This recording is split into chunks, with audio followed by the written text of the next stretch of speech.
बात हो रही है पाकिस्तान क्रिकेट के हवाले से। पाकिस्तान वर्सेस साउथ अफ्रीका पहला टी20 मैच आज रात 8 बजे रावलपिंडी क्रिकेट स्टेडियम में खेला जाना, जिसमें बहुत सी उम्मीदें लगाई जा रही हैं कुछ कमबैक करने वाले प्लेयर्स में, जिसमें से बाबर आजम एक हैं। और कप्तान सलमान अली आगा ने जनाब प्रेस कॉन्फ्रेंस में ये कहा है कि टी20 टीम में बाबर आजम के पास 100 से ज़ायद मैचेस का तजर्बा है। तो बाबर आजम वर्ल्ड क्लास खिलाड़ी हैं, उनकी शमूलियत से टीम को फ़ायदा होगा। एक तो चलो सियासी बयान दे दिया गया, बाबर आजम के हक़ में दे दिया गया, चूँकि ज़ाहिर है बाबर इसमें ऐड हो गए।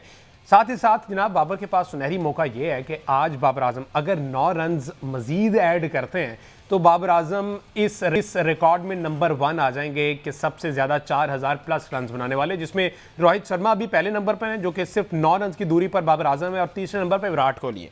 अब अहमद सईद साहब, सवाल ये है कि पूरी दुनिया में जितने भी मुल्क क्रिकेट खेलते हैं और उनमें जितने भी खिलाड़ी आज तक आए हैं, टी20 फॉर्मेट की बात करें, ये 3 खिलाड़ी हैं जो अभी तक 4000 से ज़ायद रन बनाने में कामयाब हुए।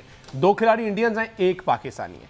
अलमिया ये है कि उन 2 को वर्ल्ड क्लास प्लेयर माना जाता है, उन 2 को मैचेस जितवाने वाला कहा जाता है। बाबर आजम से ऐसी क्या गलती हुई कि एक रन्स के अंबार लगाए हुए हैं, रिकॉर्ड्स पे रिकॉर्ड्स बनाए हुए हैं, नंबर 1 ओडीआई बैटर, टी20 बैटर, टेस्ट मैच बैटर, सारा कुछ रहा है, लेकिन बाबर के ऊपर टीम इन्हिसार क्यों नहीं कर पाती? सवाल ये है छोटा सा कि रिकॉर्ड्स तो बहुत है, अभी नंबर 1 बन जाएंगे 4000, और ये बहुत बड़ी अचीवमेंट है टी20 फॉर्मेट में, जिसमें इनको कहा जाता है कि जनाब ये आपके पास का काम नहीं है। उसमें टॉप 3 में और नंबर 1 है, जिसमें विराट कोहली की एग्जाम्पल दी जाती है, वो तीसरे नंबर पर है।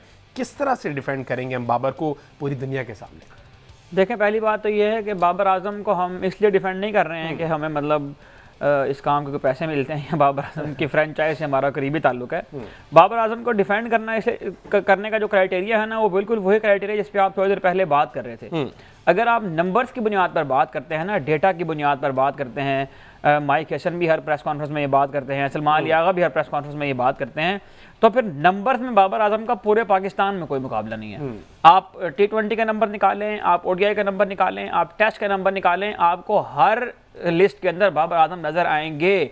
इवन जो भी पाकिस्तान ने साउथ अफ्रीका के खिलाफ सीरीज खेली, इसमें बहुत लान तान की गई बाबर आजम के ऊपर के वो 50 नहीं कर पा रहे, उसमें भी सेकंड इनिंग में सबसे ज्यादा एवरेज पाकिस्तानी बैटर्स में बाबर आजम की ही थी, जो सबसे मुश्किल फेज में आकर उन्होंने 46 के एवरेज रन बनाए 2 इनिंग्स के अंदर।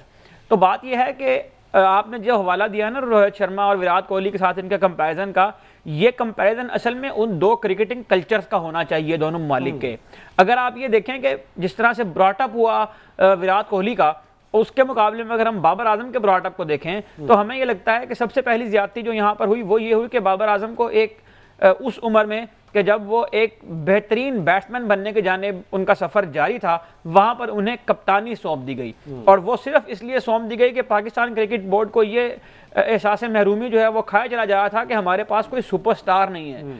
आपने ये देखना गवारा नहीं किया है कि क्या उस आदमी के अंदर लीडरशिप स्किल पाए जाते हैं या नहीं, उसने पीछे कहीं पर कप्तानी कर रखी है या नहीं।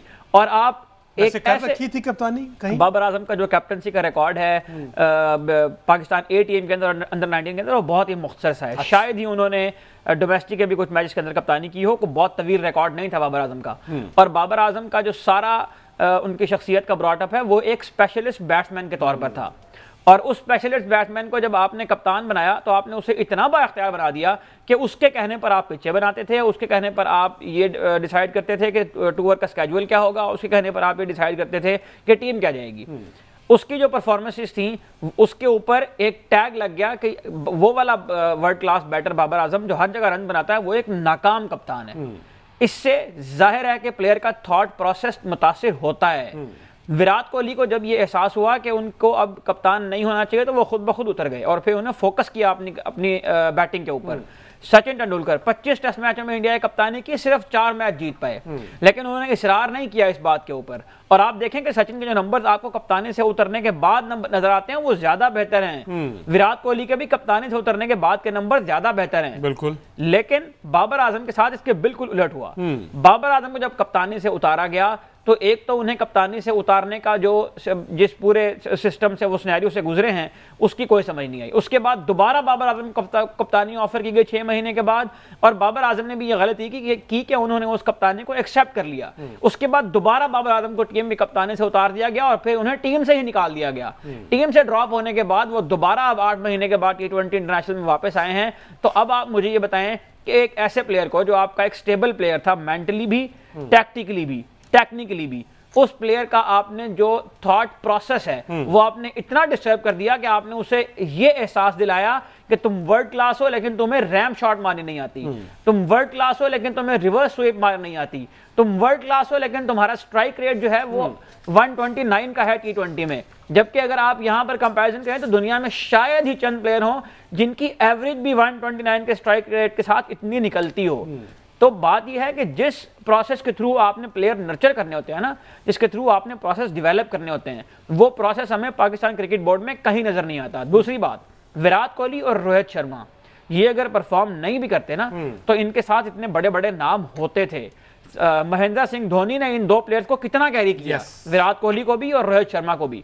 उसके बाद जब रोहित शर्मा कप्तान बने कोहली की जगह पर, तो भी उन्होंने कोहली को ये कहीं महसूस नहीं होने दिया कि आपकी टीम में जगह नहीं बनती, या आपके साथ मेरा कोई पर्सनल क्लैश है, या आपके साथ मैं कंफर्टेबल फील नहीं कर रहा। हालांकि विराट कोहली उनके सीनियर थे, उनके मैचेस ज्यादा थे। डेब्यू शर्मा का पहले हुआ है लेकिन विराट कोहली के मैचेस ज्यादा थे। तो आप उस क्रिकेटिंग कल्चर की बात करें, इस वक्त पाकिस्तान क्रिकेट के ड्रेसिंग रूम में 4 से 5 कप्तान है। वो 4 से 5 कप्तान जो है उनका अलग अलग एजेंडा है, उनकी अलग अलग दिलचस्पियां हैं, उनके अलग अलग जो पाथवेज हैं उनको वो फॉलो कर रहे हैं, और कहीं पर भी मेंटली अलाइन नजर नहीं आती है हमें ये टीम। बाबर आजम इस कल्चर का हिस्सा है।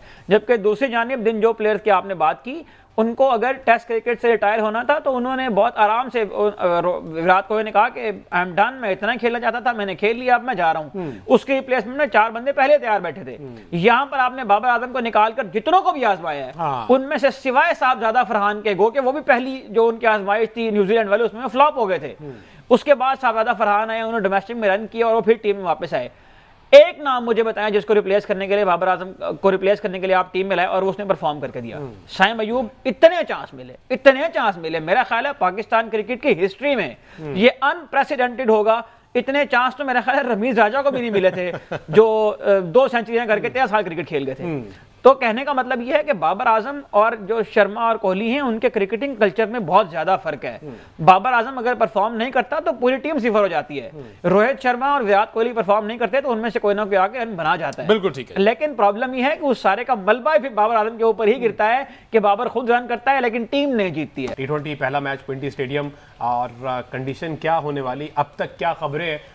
माइक हैसन ने कल जो प्रेस कॉन्फ्रेंस की, उसके बाद आज सलमान अली आगा ने प्रेस कॉन्फ्रेंस की, किसकी फेवर में ये विकेट होने जा रहा है, ये कंडीशंस होने जा रही हैं? और प्लेइंग 11 एक्सपेक्टेड पाकिस्तान की तो हमने कर ली, साउथ अफ्रीका की हमने देखा कि डेविड मिलर जो है वो अब सीरीज से बाहर हो गए।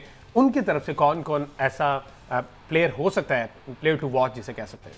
देखें, कंडीशन तो उसी को फेवर करेगी जो अच्छा खेलेगा, जाहिर है डेफिनेटली। और पाकिस्तान का ये रिकॉर्ड रहा है कि पाकिस्तान की टीम तो चूंकि हमने पैरामीटर अपने वो बना लिए, हम तो इस चीज़ से मावरा हो जाते हैं कंडीशंस क्या हैं और हम बस नंबर्स देखते हैं। सलमान अली आगा ने भी जो लेटेस्ट प्रेस कॉन्फ्रेंस उन्होंने फरमाई है उसमें भी उन्होंने ये इरशाद फरमाया है कि हम तो बस जाके स्टैट्स देखते हैं और उसके मुताबिक जो है वो अपनी टीम सेलेक्ट कर लेते हैं। ठीक है। तो रावलपिंडी के जो स्टैट्स हैं वो अगर आप देखें तो वो फ्लक्चुएट कर गए हैं जो PSL का आखिरी सीजन हुआ है उसके बाद। अगर T20 फॉर्मेट की बात की जाए तो एक तो कंडीशंस को तो चलें आपने छोड़ दिया, तो नंबर्स के एतबार से जो आपकी प्लेइंग 11 बनानी है वो बताएगी कि आप कितने माहिर हैं इस काम के।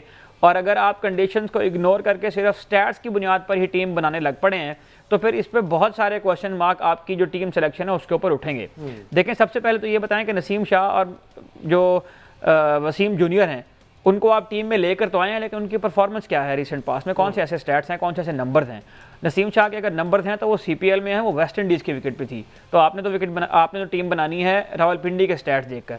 तो स्टैट्स वाली जो कहानी ये सुनाई जा रही है पिछले 3-4 सालों से पाकिस्तान क्रिकेट में, वो पाकिस्तान क्रिकेट को तबाही के इस दहाने पर ले आई है कि माइक हैसन कल जब प्रेस कॉन्फ्रेंस कर रहे थे तो उन्होंने उसमें ये गिनवा दिया कि हम 21 में से 15 मैचेस जो है वो जीते हैं जब से सलमान आगा कप्तान बने हैं और माइक हैसन जो है वो कप्तान बने हैं। अब जरा मुझे उन 15 मैचेस में से ये आप बताएं कि उनमें कौन सी ऐसी ऑपोजिशंस थी कि जिनको आप ये कह सकते हैं कि ये एक यूँ कह लीजिए कि फॉर्मिडेबल ऑपोजिशन है जिसके अगेंस्ट हमें काउंट करना चाहिए कि हम ये मैच जीते हैं। उन 15 मैचेस में आप जीते बांग्लादेश के खिलाफ, आप जीते 2 मैच वेस्ट इंडीज़ की उस टीम के खिलाफ जिसको नेपाल ने भी शिकस्त दे दी, आप जीते यूएई के खिलाफ दो मैच उससे ट्राई सीरीज में और उसके बाद एक एशिया कप में, उसके बाद आप जीते 3 या 4 मैच आपने खेले अफगानिस्तान के साथ, उनमें से 1 आप हारे और 3 आप जीते।